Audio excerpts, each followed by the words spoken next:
بسم الله الرحمن الرحيم. يزيد بن معاوية ابو خالد يزيد بن معاوية بن ابي سفيان سنہ 65 ہجریہ سنہ 66 ہجری میں جبکہ حضرت امیر معاویہ رضی اللہ عنہ تمام ملک شام کے حاکم تھے پیدا ہوا۔ اس کی ماں کا نام میسون بنت بہدل تھا جو قبیلہ بنو کلب میں سے تھی۔ یزید نے پیدا ہوتے ہی حکومت و امارت کی گھر میں ان کی کولی تھی۔ حضرت امیر معاویہ رضی اللہ عنہ بہت ذیہوش و مال اندیش شخص تھے۔ انہوں نے یزید کی تعلیم و تربیت کی طرف خاص توجہ منعطف رکھی تھی۔ ایک یا دو مرتبہ اس کو امیر حج بھی بنا کر بھیجا گیا تھا۔ فوجی لشکر کی سرداری بھی اس کو دی تھی۔ قسطنطنیہ کے حملے اور محاصرے میں بھی وہ ایک حصہ فوج کا سردار تھا۔ اس کو شکار کا بہت شوق تھا۔ امیر معاویہ رضی اللہ عنہ کی مرض الموت میں وہ دمشق کے اندر موجود نہ تھا۔ آدمی بیچ کر اس کو بلوایا گیا اور امیر معاویہ رضی اللہ عنہ نے اس کو وصیت کی، لیکن اس وصیت کے بعد وہ باپ کی مرض کو خطرناک نہ سمجھ کر پھر شکار میں چلا گیا۔ چنانچہ جب حضرت امیر معاویہ رضی اللہ عنہ فوت ہوئے تو وہ دمشق میں موجود نہ تھا۔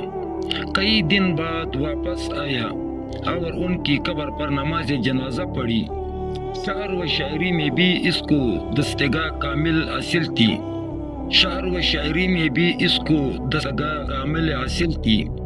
حضرت امیر معاویہ رضی اللہ عنہ کی زندگی میں اس کے لیے بیعت ہو چکی تھی، لیکن اکثر لوگ اسی وجہ سے اور بھی زیادہ اس کی طرف سے ناقابض اور دل سے نفرت کرنے لگے۔ مدینہ منورہ کے بعض اکابرین نے تو بیعت سے قطعی انکار ہی کر دیا تھا۔ حضرت امیر معاویہ رضی اللہ عنہ کا اپنی زندگی میں یزید کے لیے بیعت لینا ایک سخت غلطی تھی۔ یہ غلطی غالباً محبت پدری کی سبب ان سے سرزد ہوئی، لیکن مغیرہ بن شعبہ رضی اللہ عنہ کی غلطی ان سے بھی بڑی ہے، کیونکہ اس غلطی کا خیال اور اس پر حامل ہونے کی جرأت مغیرہ بن شعبہ رضی اللہ عنہ کی تحریک کا نتیجہ تھا۔ اسی لیے حضرت حسن بصری رحمۃ اللہ علیہ نے فرمایا ہے کہ مغیرہ بن شعبہ رضی اللہ عنہ نے مسلمانوں میں ایک ایسی رسم جاری ہونے کا موقع پیدا کر دیا جس سے مشورہ جاتا رہا اور باپ کے بعد بیٹا بادشاہ ہونے لگا۔ حضرت امیر معاویہ رضی اللہ عنہ کے بعد اہل شام نے تو بلا تعمل خاطر یزید کی ہاتھ پر بیعت کر لی۔ دوسرے صوبے کے لوگوں نے بھی اعمال کے ذریعے بیعت کی اور رعب و سلطنت کے مقابلے میں انکار کی جرأت نہ کر سکے۔ یزید نے تخت حکومت پر بڑے ہی صوبوں اور ولایتوں کے عالموں کو لکھا کہ لوگوں سے میرے نام پر بیعت لو۔ اس زمانے میں مدینہ کے والی ولید بن عتبہ بن ابو سفیان اور کوفہ کے والی نعمان بن بشیر رضی اللہ عنہ تھے۔ یہ دونوں عامل نیک طبیعت اور صلح جو انسان تھے۔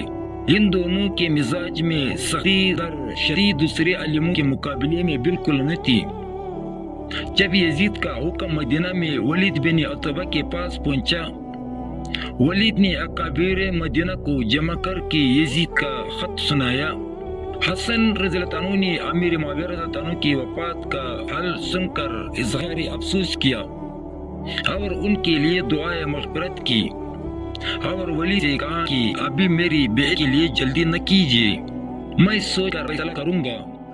مروان بن حکم جو پہلے مدینہ کا عامل اور اب ولید بن عتبہ کی ماتحتی میں بطور مشیر موجود تھا، اس نے ولید کو ترغیب دی کہ حسین رضی اللہ عنہ سے اسی وقت بیعت لے لی جائے اور ان کو جانے نہ دیا جائے، لیکن ولید نے مروان کے مشورے کو قبول نہ کیا اور ان کی بیعت کو اگلے دن پر ملتوی رکھا۔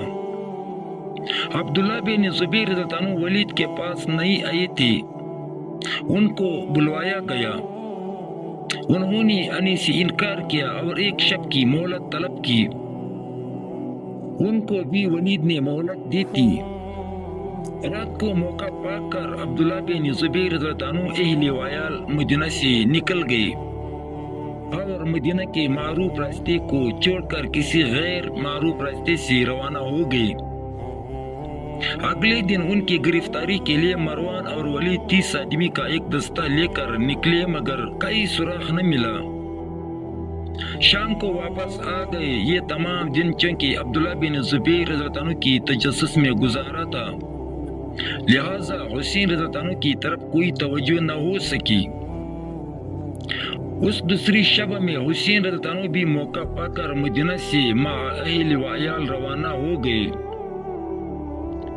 صبح کو ان کی روانگی کا حال معلوم ہوا تو ولید نے کہا کہ میں حسین رضی اللہ عنہ کا تعاقب نہ کروں گا، ممکن ہے اگر وہ مقابلہ کرے تو مجھ میں اتنا طاقت نہیں ہے کہ میں اس کا خون پہ اپنے ہاتھوں کو رنگا کروں۔ ولید بن عتبہ نے ان دونوں صاحبوں کی روانگی کے بعد اہل مدینہ سے خلافت یزید کی بیعت کی۔ عبداللہ بن عمر رضی اللہ عنہ سے کوئی خطرہ ہی نہ تھا کیونکہ انہوں نے کبھی خلافت کی خواہش ہی نہیں کی۔ ادھر یزید نے بھی لکھ دیا تھا کہ اگر عبداللہ بن عمر رضی اللہ عنہ بیعت نہ کرے تو ان سے کوئی تعرض نہ کیا جائے، لہذا عبداللہ بن عمر رضی اللہ عنہ سے بیعت کے لیے کسی نے کچھ نہ کہا۔ عبداللہ بن عمر اور عبداللہ بن عباس رضی اللہ عنہ چند روز کے بعد مکہ کی طرف چلے گئے تھے۔ مکہ میں حارث بن حر کو یزید نے عامل بنا کر بھیج دیا تھا۔ عبداللہ بن زبیر اور حسین بن علی رضی اللہ عنہ دونوں مکہ میں ساتھ ہی داخل ہوئے۔ ان کو دیکھتے ہی عبداللہ بن صفوان بن امیہ نے جو شرفائے مکہ میں سے تھے ان کے ہاتھ پر بیعت کی۔ پھر اس کے بعد مکہ کے 2000 آدمیوں نے جو شرفاء و عمائدین شمار ہوتے تھے عبداللہ بن زبیر رضی اللہ عنہ کے ہاتھ پر بیعت کر لی۔ عبداللہ بن زبیر رضی اللہ عنہ نے حارث کو گرفتار کر کے قید کر دیا اور مکہ کی حکومت اپنے ہاتھ میں لے لی۔ حضرت حسین رضی اللہ عنہ بھی مکہ میں موجود تھے، نہ انہوں نے عبداللہ بن زبیر رضی اللہ عنہ کے ہاتھ پر بیعت کی، نہ عبداللہ بن زبیر رضی اللہ عنہ نے حضرت حسین رضی اللہ عنہ کو بیعت لینے کے لیے تنگ کیا۔ اسی طرح جب حضرت عبداللہ بن عمر اور حضرت عبداللہ بن عباس رضی اللہ عنہ مکہ میں تشریف لے آئے تو ان سے بھی عبداللہ بن زبیر رضی اللہ عنہ نے اپنی بیعت کے لیے کوئی خواہش ظاہر نہیں کی۔ عبداللہ بن زبیر رضی اللہ عنہ اپنا زیادہ وقت خانہ کعبہ میں مصروف عبادت رہ کر بسر کرتے تھے۔ ان چند حضرات کے سوا تمام اہل مکہ ان کے ہاتھ پر بیعت ہو گئے تھے۔ حسین رضی اللہ عنہ سے عبداللہ بن زبیر اکثر ملتے اور مشورے بھی کرتے رہتے تھے۔ معلوم ایسا ہوتا ہے کہ عبداللہ بن زبیر رضی اللہ عنہ نے لوگوں سے خلافت کی بیعت نہیں لی تھی، بلکہ اس بیعت کا منشا صرف یہ تھا کہ یزید کو خلیفہ تسلیم نہ کیا جائے اور جب تک خلیفہ عالم اسلام کے لیے متفقہ طور پر متعین نہ ہو اس وقت تک امن و امان اور انتظام قائم رکھنے کے لیے عبداللہ بن زبیر رضی اللہ عنہ مکہ کے حاکم تسلیم کیے جائے۔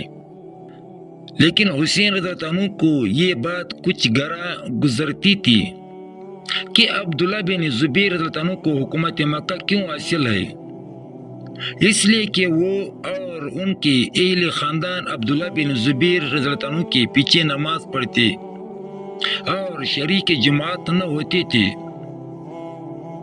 ادھر عبداللہ بن زبیر رضی اللہ عنہ اور حسین بن علی رضی اللہ عنہ کے مدینہ سے چلے جانے اور اہل مدینہ کی بیعت کر لینے کی کیفیت مروان نے یزید کے پاس لکھ کر بھیجی۔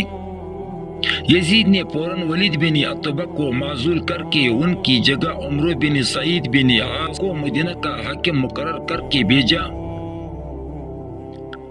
عمرو بن سعید نے آ کر مدینہ کی حکومت سنبھالی اور ولید بن عتبہ مدینہ سے یزید کے پاس چلے گئے۔ ادھر مکہ پر عبداللہ بن زبیر رضی اللہ عنہ کے قابض ہو جانے اور حارث کی قید ہونے کی کیفیت حارث بن خالد نے جو مکہ میں موجود تھے اور اپنے گھر سے باہر نہ نکلتے تھے لکھ کر یزید کے پاس روانہ کی۔ مکہ کی حالت سے واقف ہو کر یزید نے عمرو بن سعید کو لکھا کہ مکہ جا کر عبداللہ بن زبیر رضی اللہ عنہ کو گرفتار کرو اور پابہ زنجیر میرے پاس روانہ کر دو۔ عمروں نے ایک زبردست فوج مکہ جانب بھیجی. وہاں لڑائی ہوئی. عبداللہ بن زبیر رضی اللہ عنہ کو فتح حاصل ہوئی اور مدینہ سے آئی ہوئی فوج کا سپہ سالار گرفتار ہو کر قید ہوا. کوفہ والے حضرت امیر معاویہ رضی اللہ عنہ کے زمانے میں حضرت حسین رضی اللہ عنہ کے ساتھ خط و کتابت رکھتے تھے اور بار بار لکھتے رہتے تھے کہ آپ کوفہ میں چلے آئے، ہم آپ کے ہاتھ پر بیعت کر لیں گے. کوفہ والوں کی ان خفیہ کارروائیوں اور رشتہ داریوں سے امیر معاویہ رضی اللہ عنہ کو بھی واقف تھے. حضرت حسین رضی اللہ عنہ کوفہ والوں کی عادت کا نہایت صحیح اندازہ رکھتے تھے.